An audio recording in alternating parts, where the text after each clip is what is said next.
एबसु हाबनायखौ नो एन्ट्रि मोनसे पस्टार खालामनानै लिरनाय जों नुदों। दा बे मानो जादों? दा डिफेन्स बर'फोरनि जायनाखि मावनाय जाथिजों सोमोन्दो गैयै, हारिनि जेंनाजों सोमोन्दो गैयै बे मावनायनि सायाव दिनै रायजो राजा बयबो दुखु मोनबाय। जों रायजो राजाफोरखौ बयखौबो खुलुमहरबाय। लोगोसे जोङो खौरां बुथुमगिरि बिथांमोनखौबो जोङो बरायनानै लाबाय। फैगौ बिटिसि बिसायख'थिखौ लानानै दुलाराय बर' फरायसा आफादनि आफादगिरि दिपेन बर'आ मोनथाम खोथा बुंदोंमोन। बे जाहैबाय, फार्स्टआव हाग्रामा महिलारिखौ बिटिसि एकर्ड इमप्लिमेन्ट खालामनो थाखाय 17 बोसोर एबसुआ समाय होदों, सुजुग होदों। 2 नम्बराव जाहैबाय बे बिटिआर एकर्डखौ इमप्लिमेन्ट खालामनो थाखाय बोसोरबाया जथेस्थ' नङा प्रमद बर'नि थाखाय। बेनिखायनो प्रमद बर'नो आरोबाव बोसोरबा सुजुग होबावनांगौ। बे ग्राउन्डआव एबसुआ इउपिपिएलखौ फैगौ बिसायख'थियाव समर्थन होदों होननानै बिथाङा बुंदों। दा बे बुंनाय बाथ्राखौ लानानै जोङो दिपेन बर'नाव माखासे सोंलु जों सोंनाय जादों, माखासे खेंफोरथिबो होदों। दा दिपेन बर'आ जोंनि जायनाखि सोंलु, बे सोंलुखौ मोनसेबो मोजां होआखै। बिथाङा सोंलु होनायनि बादै ओरैनो उदाव उदाव बाथ्रा बुंलादों। उदाव उदाव बाथ्रा बुंनायनि गेजेरजों बिथाङा जोंखौ माने क्रेडिट लानो थाखाय बाथ्रा बुंदों होननानै बिथाङा बुंदों। आरो लोगोसे एबसुनि बेरेखा बाथ्रा बुंनायनि थाखाय एबसुखौ बदनाम होग्राफोरखौ नागारनाय जानाय नङा आरो सहायनाय जानाय नङा, बेबायदि बाथ्रा बुंनानै वार्निं स्वरुपनि बाथ्रा बुंनाय जादों। दा जों लुबैदों बिथाङा नैबे क्रिटिकेल टाइमाव,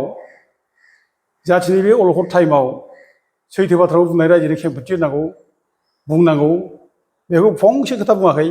दा बेखायनो उदाव उदाव बाथ्रा बुंदों। दा बिनि गेजेराव आङो दिपेन बर'खौ आंबो मोनसे सिगां बुंनानै दोनग्रोनो लुबैदों। दा दिपेन बर'फोरनि जायनाखि मावनाय जाथिजों सोमोन्दो गैयै, हारिनि जेंनाजों सोमोन्दो गैयै बे मावनायनि सायाव दिनै रायजो राजा बयबो दुखु मोनबाय, गाज्रि मोनबाय।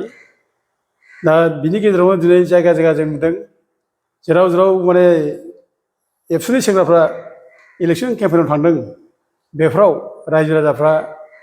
एबसुनि सेंग्राफोरखौ होबथानाय जों बेखौ नुदों। आरो इभेन जायगा जायगा माने एबसु हाबनायखौ नो एन्ट्रि मोनसे पस्टार खालामनानै लिरनाय जों नुदों। दा बे मानो जादों? एबसुनि सायाव दिनै मानि थाखाय खुद्रिदों? दिनै बेखौ दिपेन बर'आ रियेलाइज खालामाखै। रियेलाइज खालामनायनि नागारै दिनै उल्थासो बे माने गावसिनि भुलखौ बुंब्ला वार्निं होदों, सिगिदों, जाहाथे गावसोरखौ माने गिनानै सिरि थायो, जाहाथे गावसोरनि सायाव जेबो बुंनो हाया, जाहाथे गावसोर जिखि मावा बेनो राइट जायो, बे बाथ्राखौ बे बुंनो नागिरदों। बेखायनो दिनै बे गावनि प्रेस स्टेटमेन्टनि गेजेरजों जों जाखि सोंदोंमोन बेखौ बे बुङाखै। आं दिपेन बर'खौ आङो उल्था मोनसे साबधान होयो दिनै, जे दिपेन बर'खौ दिनै बयबो मिथिखाबाय जे इउपिपिएल दालालि, इउपिपिएलआनो एबसु, एबसुआनो इउपिपिएल, बेबायदि मोनसे दिनै दिपेन बर'आ माने बर' फरायसाफोरखौ बाहायगासिनो दं, बदनाम खालामगासिनो दङ। दिनै दालालि हिसाबै दिपेन बर'खौ दिनै बयबो मिथिजोब्बाय। दा बेखायनो बेखौ दिपेन बर'खौ दिनै साबधान होनाय जायो। नों एबसुआव सानबेसे थानो दिपेन बर'? दिनै थागोन, गाबोनथ' थानाय नङा नोङो। दिनै जाथिनि थाखाय बयबो नोंखौ मावजानो लुबैदों। हारिया अलखद जाबाय, हारिनि अलखदाव गाबथा, बेखौ बयबो लुबैदों। खिन्थु नों दिनै हारिनि अलखदाव दिनै गाबथायालासेनो दिनै नोङो बबेबा राजनितिया दिनै देवानिगिरि खालामबायबा, दालालि खालामबायबा, जाथिया दिनै नोंनि थाखाय अलखद जानोसै। दा जाथिया अलखद जायोब्ला नों जेब्ला पावाराव गोमागोन, एबसुनि प्रेसिडेन्ट जानाय नङा, एबसुनि बिबान थानाय नङा, अब्ला दिपेन बर' नोंखौ रायजो राजाफ्रा जेरावबो नोंखौ सै सै खालामगोन, नोंखौ होसोगोन, दिपेन बर'खौ बुंनाय जायो। दा जिनिसा बाथ्रा जाबाय, दिपेन बर'नि सायाव जों माखासे कुइसन खालामदोंमोन जे बे 5 बोसोर समाय नांबावगौ प्रमद बर'नो बिटिआर सुक्तिखौ मावफुंनो थाखाय समाय होमोनदों। दा बेयाव कुइसन खालामदोंमोन जोङो जे बे बिटिआर सुक्तिया बिराद गाज्रिथार, बे बिटिआर सुक्तियाव रायजो नाङा होननानै लिरनाय दङ। बे रायजो नाङा होननानै लिरनानै दोननायखौ नों बोरै इमप्लिमेन्ट खालामनो? बे कुइसन जों दिपेन बर'खौ खालामदोंमोन। बेखौ रिप्लाइ होनांगौ दिपेन बर'आ, बेखौ होआखै। लोगोसे बे बिटिआर सुक्तियाव गामि दानख'नायनि दफा दङ। बिटिआरनिफ्राय गामि दानख'गोन, आरो बिटिआरनिफ्राय गामि दानख'ब्ला बिटिसिनि बाउन्डारि थानाय नङा बे जोबगोन बिटिसिआ दा गथिखे नों बे गामि दानख'नायनि गोनां बिटिआरखौ बोरै एकर्ड इमप्लिमेन्ट खालामनो बुंखो नों बिनि क्लारिफिकेसन हो होनना बुंदोंमोन आरो लोगोसे बे बिटिआराव लिरनाय दं बिटिआराव 60टा समस्ति बारायब्ला बिनि गेजेराव अनलि 6टाल' रिजार्भेसन दोनगोन होननाय लिरनाय दं बिटिआर सुक्तियाव दा बेखौ जों बेनाव सोंदोंमोन बेखौ रिप्लाइ होआखिसै आरो लोगोसे डिसिफोरनो पावार होनाय जाबाय बे बाथ्राखौ जों बुंदोंमोन दा खिन्थु डिसिफोरनो पावार होआखै होननानै बे बाथ्रा बुंनाय जादों दि ओमफ्राय लोगोसे जों बुंदों बिटिसिआव माने प्रिन्सिपाल सेक्रेटारिया सालायोमोन बिटिसिखौ बिटिआराव सिअ जाबाय बे बाथ्राखौ बुंदोंमोन बे खुनु रिप्लाइ होआखै दा गोबां कुइसन जों बेनाव खालामदोंमोन दा बियो बुंदों मा माने गोदानै बुंफिनबावदों बे आरोबाव जे हाग्रामानो जोङो 17 बोसोर माने खुंनो थाखाय बिटिसिखौ मावफुंनो थाखाय जों समाय होदों सुजुग होदों बे बाथ्राखौ बुंफिनदों ओमफ्राय प्रमद बर'नोबो एकर्ड इमप्लिमेन्ट खालामनो थाखाय सुजुग होनांगौ आरो खुनु बिटिआरनि माने एकर्डनि गेजेरजों बिटिसिनि पावारा डाइल्युट जायाखै बे होनना बाथ्रा बुंदों आं दा बिनि सायावनो आरो खेंफोरथि एसे बुंबावनो सानदों आरो डिफेन्स बर्डनाव आरोबाव माखासे सोंथि आं गालांनो सानदों दा हाग्रामा महिलारिखौ 17 बोसोर सहाय होदों होनना बुंनाय बिटिसि एकर्डखौ मावफुंनो थाखाय बे गगार बिसा डिफेन्स बर्डआ एकदम थगायसुला बे एस्टाब्लिश जाबाय सासे दुलाराय बर' फरायसा आफादनि आफादगिरिनि गेजेराव दिनैसिम रावबो बिदि असैथो खोथा बुङाखैबाथाय सैथो खोथा दोनखोमाग्रा असैथो खोथा बुंग्रा डिफेन्स बर्डआव एक नम्बर एस्टाब्लिश जाबाय दिनै हाग्रामा महिलारिया जेब्ला 2003आव बिटिसि एकर्ड खालामो माने बिटिसि एकर्ड खालामनायनि उनावनो बेखौ भारत सरकारा बेहा मा केस दं मा केस गैया नागिराखै चन्दनआ मा केस दं मा केस गैया नागिराखै खाम्फा बरगयारिया मा केस दं मा केस गैया नागिराखै दा बिसोरबो डाइरेक्ट एकर्ड सिगनेटार हिसाबै माने बिटिसिनि माने इन्ट्रिम काउन्सिलनि बिबानगिरि हरदों हाग्रामाखौ चिफ हरदों डिपुटि चिफ माने चन्दनखौ हरदों दा बिसोरखौ मावनो हरदों दा बिसोरबो इन्ट्रिम काउन्सिलाव फैनाय लोगो लोगोनो बिसोरो माने बिटिसि बाउन्डारि खालामदों बिसोरो कनस्टिटुवेन्सि खालामनानै लादों गासै मोनब्रै डिस्ट्रिक्ट बिटिसिनि खालामनानै लादों दा बे हिसाबै बे कमप्लिट खालामखांनायनि उनाव 2005आव प्रथम इलेक्सन हाग्रामा महिलारि खालामदों जेब्ला प्रथम इलेक्सन जायो 2005आव बे समाव मोनसे पलिटिकेल पार्टि हान्जा जादोंमोन BPPF दा BPPF-आव नै एबसु उरखावग्रा ब्रह्म बिसोरो ज' जालायनानै गावस्रा होदों BPPF-खौ उरखावग्रा ब्रह्मखौ माने बिटिसिनि चिफ खालामनो थाखाय एबसुआ माने इलेक्सनाव ओंखारदों आलादा मोनसे पार्टि गावनानै माने बिसायख'थियाव ओंखारदों आरो बेयाव एबसुआ बुलायसालाय जादों आं बे बाथ्राखौ दाखालि बुंखादों दा हाग्रामा महिलारिखौ मावनो स्कप होदों होननाया एखेबारे मिसा खोथा 2005नि स्टार्टिंनिफ्राय बिसोरो हाग्रामानि बेरेखा खालामनानै उरखावग्रा ब्रह्मखौ चिफ खालामनानै बुलायसालाय खालामदों दा बिनि उनाव बिसोरो आरोबाव PCDआ दालायनानै बिसोरो माने बिसोरो इलेक्सन गेलेबाय थादों देरहायाखै आरो जेब्लानाखि NDP-आ भारत सरकारजों सावरायबाय थायो भारत सरकारजों सावरायनानै जेब्लानाखि माने माबा जायो NDP-नो मोनसे कमिटि दाना होयो जिके पिल्लाइ कमिटि बड'लेण्ड रायजो होथावा बे जिके पिल्लाइ कमिटि दाब्ला एबसुआ गिदों बै समाव होमबाथ' जेरैबो आउट जानोसै NDP-आ जुदि एकर्ड खालामना लाबोयोब्ला बिसोर बहा थांगोन दालाय ओजों बिटिसिआव फैलिया NDP-आबो जायगा आवग्रिनोसै दा बेखायनो मा खालामगोन बिसोरो खायदा खालामनानै बे माने एकर्डआव बिसोरो आल'सनायाव बिसोरो बाहागो लानो थाखाय बिसोरो प्रक्सि आन्दलन खालामदों बिसोरो प्रक्सि आन्दलन खालामनानै जिके पिल्लाइ जायनाखि फैनाय खोथा बेखौ ग बेक होनना बिसोरो फैहोआखै टायार सावै सावै होखारदों जिके पिल्लाइ ग बेक होननानै दा गथिखे बिसोरनि जायनाखि माने बै समनि मावनाय 17 बोसोराव हाग्रामा मावबाय थानायाव एबसुआ समर्थन होनाय बे एखेबारे मिसा खोथा गहार मिसा खोथा डिफेन्स बर्डआव मिसा खोथा बुंदों बेखौ आं दिनै स्पष्ट क्लियार होनाय जाबाय आरो बेजों लोगोसे दानिया फैदो बिटिआर सुक्तिजों बिटिसिआ डाइल्युट जायाखै होननाय बाथ्रा दा डिफेन्स बर्डआ माबोरै बुंनो हागौ जे माने बिटिआर सुक्तिजों बिटिसिआ डाइल्युट जायाखै होननानै प्रथमावनो बुंसै आङो दा नै बावैसो सिगां प्रिन्सिपाल सेक्रेटारिखौ CEO खालामना हरबाय बे रियेल लेटारखौ डिफेन्स बर्डआ मोनखोना मोनदिया आं बुजिया खिन्थु जोंनाव दङ बियो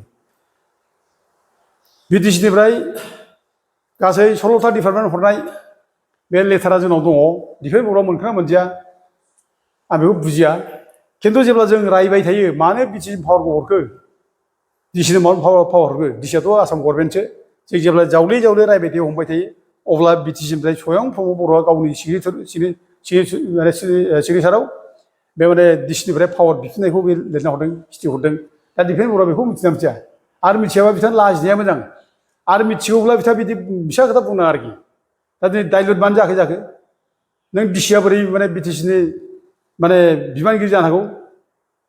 आरो नोंनि एकरावनो दंखायो रोखा रोखा बिटिआरनि 4.6आवनो रोखा रोखा लिरनानै लाबोदों जे डिसिफोरनो पावार हरनाय जागोन गोहो हरनाय जागोन आरो डिसिफ्रा पावार मोनब्ला डेभेलपमेन्ट खामानिखौ मावफुंनायनि गेजेरजों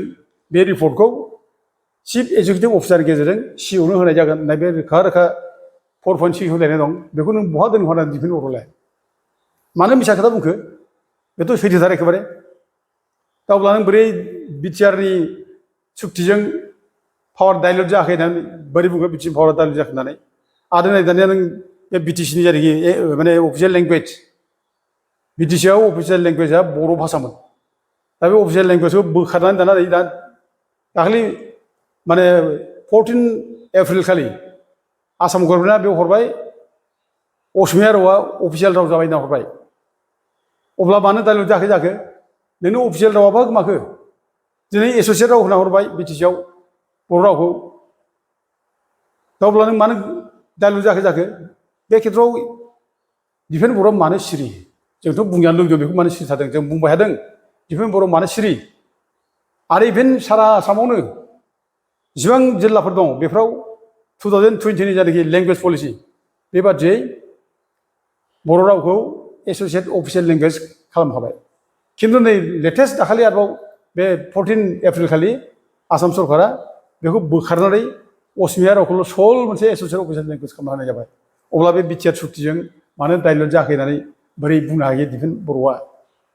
बेफोरखौ दिनै डिफेन्स बर्डआ मोजाङै क्लेरिफिकेसन होफिननांगौ आरो लोगोसे बेखौनो बुंनो लुबैदों जे सेमोन मोनसे माने एमएलए समस्तिनि डेलिमिटेसन जादों बिटिसि एरियानियावबो जादों बे एमएलए समस्तिया दा बे एमपिआवबो जादों दा बिटिसि एरियायाव गासै 15टा एमएलए समस्ति बानायदों दा बिटिसि 6 सिडुलनि नियम बादिबा बिटिसि एरियायाव इसिबां कनस्टिटुन्सि बानायगोन बे समस्ति बारायब्ला बेयाव ट्राइबेलफोरनि रिजार्भ जायो गासिबो बेमोन खिन्थु बेयाव मा खालामदों बिटिसिआव 15टा रिजार्भेसननि माने माबा जानांगौन बादै 15टा सिटनि गेजेराव मा खालामदों अनलि 6खौल' जोंनो रिजार्भ खालामदों 6टा सिट 6 सिट्स ट्राइबेलफोरनि थाखाय रिजार्भ खालामनानै होदों बाखि 9टाया अब्ला जेनेरेलफोरनो हरनाय जाबाय अब्ला बोरै जाखो नोंनिया जेराव ट्राइबेलफोरनि थाखायसो 6 सिडुला रिजार्भ जानांगौमोन खिन्थु बिनि उल्था दिनै ट्राइबेलफ्रा 6टाल' सिट मोनबाय 9टायानो दिनै माने अनाबर'खौ होनाय जाबाय अब्ला बे माने जोंनि 6 सिडुला डाइलुट जायाखै दा बिनि बादिबो नोङो एमपि सिट बानायनायाव दरं उदालगुरि मोनसे एमपि सिट बानायना होनाय जाबाय अथ'सो नों बे दरं उदालगुरि एमपि सिटखौ नोङो बिटिसिनिनो मोनसे उदालगुरि समस्ति होननानै बानायनो हायो साफिसियेन्ट नोंहा बे जायगायाव माने माबा दं एमएलए सेगमेन्टबो दङ जेरावनो दिफु कार्बि आंलंआव जेराव मोनबा एमएलए सेगमेन्टजों एमपि सिट बानायना होनाय जादों दा जोंनाव नोङो 8था गाहाम नों एमएलए माबाजों सेगमेन्टजों जों दिनै उदालगुरि ट्राइबेल एमपि सिट मानो खालामनो हाया दिनै जोंनो बेखौ खालामाखिसै दिनै माने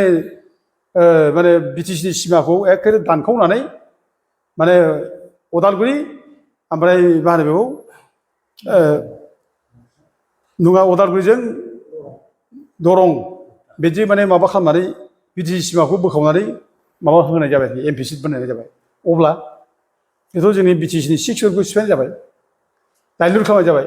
दा दिनै डिफेन्स बर्डआ बेफोरखौ दिनै क्लियारिफिकेसन जेबो होआखै बे क्लियारिफिकेसन होनो नागिरनाय उल्थां फाल्थां बुंलाबाय थानाय जोंखौ दिनै सिगिस' खालामनाय जोंनि बेरेखा बाथ्रा बुंनाय बेखौल' बुंदों दा आं बेखौनो बुंदों डिफेन्स बर्डखौ बे क्रिटिकेल टाइमाव बर' जाथिनि बे माने माबा समाव खैफोदनि समाव एबसुआ स्ट्रं जानांगौ जों बेखौ लुबैदों स्ट्रं जायाखै दिनै सान्थिनि बाथ्रा बुंदों उन्नतिनि बाथ्रा बुंदों नोंथाङा दा दिनै सान्थि बोथोरा नोंथाङा बुंबाय थादों प्रमद बर' फैनायखाय सान्थि फैबाय होनना बुंदों खिन्थु नोंसिनि दिनावनो बे प्रमद बर'नि समावनो दिनै नोङो बे झारबारियाव नों बे हेमन्त नार्जारि गावथारनाय बेखि सान्थि जाथों नङा बियो फिसा फिसौ दं बिहाबो रायजोआबोमोन मालाय बिनि न'खर संसारखौ सिलिंखार खालामनाय जाबाय दा बे समाव नों फंसे खोथा बुङाखै दिफेन बर'आ बुंनांगौमोन प्रटेक्ट खालामनांगौमोन बेखौ धरना थरना होमोन जेबो होनाय जायाखिसै दा मा खालामखो बियो बे समाव जेबोथ' खालामाखिसै हनै बे समाव माने हाग्रामानि रिजर्टआव माबा डेन्स खालामो माबा मोसायो होननानै बेयावसो बे धरना होलाबाय आरोखि बेबायदिखि मावो एबसुआ एफा गिदिर बर' जाथिनि संगठना दिनै बे एफा खैफोद समाव नों फंसे खोथा बुङाखिसै नों मालायनि रिजर्टआव नों मोसानायनि दिनै नों धरना होबाय नों बे माबायावबो नोङो हाग्रा ओनसोलाव इसिबां माने न' बां सावना ओंखारदों गाबगु गुफु जादों बे समाव जेबो बुङाखिसै दिफेन बर'आ बे समाव बयबो बुंजानो लुबैदोंमोन दिफेन बर'आ बुंनांगौ एबसुआ बुंनांगौ बुङाखिसै डेफिनेटलि गाज्रि मोनखागोन ओमफ्राय दिनै बे नाबेसरगाव थानाय जाबाय फाग्ला दैसर लांनानै बे समावबो दिफेन बर'आ जेबो बुङाखिसै एथ' गाबगु गुफु जादों एथ' हुलुसु जादों बे समाव जेबो गैया नोङो माने जनकमोनखौ गावथारबाय जोंसारखौ गावथारबाय बै माबायाव सेलेखायाव झारबाय सेलेखायाव बेयावबो फंसे खोथा बुङाखिसै इभेन गभर्नमेन्टसो सापर्ट खालामबाय दा रायजोफ्रा नोंखौ गाज्रि मोनगोन ना मोजां मोनगोन आरो दिनै सराइबिलाव नोङो रायमाना हाग्रायाव दिनै मानसिफोरखौ माने बुख्रुब बुख्रुब दानख्रुबलायनाय जाबाय एखेबारे फेरेंगानि बे एनजिअआ दिनैथ' माने दिखार गोनां सम बे समाव फंसे खोथा बुङाखिसै दा दिनै नों बे समाव एबसुखौ बयबो आसा खालामदोंमोन एबसुआ बुं दा दिनै बेखौ बुंनो थाङोब्ला दिनै एबसुखौ गाज्रि मोनदों बयबो दुखु मोनदों जेबो एबसुनि माने रला जाथिनि माने अलखदसिमाव जेबो गैयि जादों दा बेखौ गाज्रि मोनखागोन आरो दिनै बे समाव नैबे इलेक्सनावबो दिनै जानाखि नुदों फैगौ इलेक्सनावबो दा दिनै मेक्सिमाम बुंनो थाङोब्ला एबसुनि रलखौ गाज्रि मोननानै एबसुआ जेरै मावनांगौ बेखौ मावाखै बेखौ रागा जोंनानै दिनै बांसिनानो दिनै उल्था माने बिपिएफआव ज' जाफैनायखौ दिनै नुनो मोनदों दा दिफेन बर'खौ जों बेखौ खावलायदों बुंदों मोनसे जोङो माने बेनो सुबुरुनबो होदों जे गावनि जाथिनि आफादखौ मोजाङै जुदि जाथिनि खामानियाव बाहायनो हायाब्ला जाथिनि आफादनि नोङो बिबानगिरि जानो नाङा इमिडियेट गारनाया मोजां नोङो बेखौ गार खथ्थ' मोजां गथ'फोर फैगासिनो दं बेयाव बोराय हाब थानानै नोङो जातीय आफादनि नेता होनबाय बुंबाय थानायनि खुनु जुक्ति गैया दिनै खथ्थ' गथ'फोर मोजां गथ'फोर दङ दिनै लेखा गोरों गथ'फोर दं बिसोर मावथों दिनै बे मास्टार बे माने एबसुनि सेक्रेटारि करेन बसुमतारी मास्टार मानसि बे एबसुनि माने सेक्रेटारिया बोरैहाय नोङो बियो दिनै मास्टार मानसिया पलिटिक्सआव बोरै बाहागो लानो हायो बोरै बुंनो हायो जे दिनै जोङो माने इउपिपिएलखौ सापर्ट खालामगोन होननानै बोरै बुंनो हायो दा बेफोर जिनिसखौ दिनै दिफेन बर'आ रियेलाइज खालाम गार जाथिया गारजानो नोंसोरखौ जों नाङा जाथियाव मोजां संगठन फैथों मोजां जाथों संगठना जातीय आफादा माने फरायसा आफादा गोख्रों जाथों बेखौ लुबैदों बे फरायसा आफाद नाम लायै बिसोरो एखेबारे माबा खालामबाय थानाय जाथियाव गुलाय गुजाय नुलाबाय जेबो बुङा बेखौ रावबो दिनै मोजां मोनाखै 17 बोसोराव नोङो हाग्रामानि दाय होबाय थायो बिसोरो बुंबाय थायो हाग्रामानि माने बेरेखा बुंबाय थायो हाग्रामाखौ सापर्ट होबाय थादों फंसे सापर्ट होनाय बाथ्रा बुङाखै बिसोरो इभेन हाग्रामाया जेब्लानाखि माने 2005आव इलेक्सन गेलेनानै देरहाबोयो बे समाव नोंसोरो हाग्रामानि इसेबां माने फैसा फैनाय government scheme central government scheme Assam government scheme फैसा खाङैखाय जादों नोंसोर 10% जादों नोंसोरो 17 बोसोरसिम खांबाय थादों नोंसोरो बे फैसा बेसेबां माने खांदों नोंसोरो खय कौटि थाखा खांदों नोंसोर हिसाब होनो हायो नोंसोरो प्रत्येक स्किमनिफ्राय 10,000 माने 10% खरि खांदों नोंसोरो स्कुल कलेजनिफ्राय माने खांदों नोंसोरो फैसा खांदों अब्ला नोंसोर माबाखौ माने हाग्रामाखौ सापर्ट होदों होनाय जाखो दा बेखायनो जों बुंदों दा दिनैनि बे फैगौ इलेक्सनाव नोंसोर जे माने प्रमद बर'खौ बोसोरबा सुजुग बावदों होननाय बे मिनिंलेस अर्थहीन बे गावनि दालाल आखलखौ दिनै दोनखोमानो हायियाव बाध्य जादों बे दिनै हयथ' फैसा थाखानि लेनदेननि थाखाय दिनै बे दिफेन बर'आ इउपिपिएलखौ सापर्ट खालामनांगौ होननानै रायजो राजाखौ मिसलेड खालामनानै बाथ्रा बुंदों बे दा जों बे बाथ्राखौनो दिनै बुंनो हानाय जायो जोङो रायजो राजाखौ गुरैयै खावलायहरो नैबे फैगौ जानाखि बिटिसि इलेक्सन बे हारि गाबथानाय इलेक्सन बियो बे इलेक्सनाव जुदि जों मोजाङै गाबथानो हायाब्ला जोंनि बिटिसिया थानाय नंलिया आरो बर' जाथि माने बे मोनसे टार्निं पइन्ट जागोन जाथिया बेजों जोबगोन बेखायनो फैगौ बिसायख'थियाव जों बयबो रायजो राजाफ्रा सान्तिपुर्ण भाबै नांलाय खमलाय गैयाजासे रावजों बुलाय सुलाय गैयाजासे हारि गाबथानाय सार्थ'आव बिटिसिनि पावार लाखिनाय सार्थ'आव जोङो बयबो जाहाथे दोले बोले फैनानै मिनि खुसि रंजा खुसि जाहाथे बिपिएफनि हान्जायाव नांगोल सबियाव भट होयो जों बेखौ बयखौबो गुरै खावलायहरो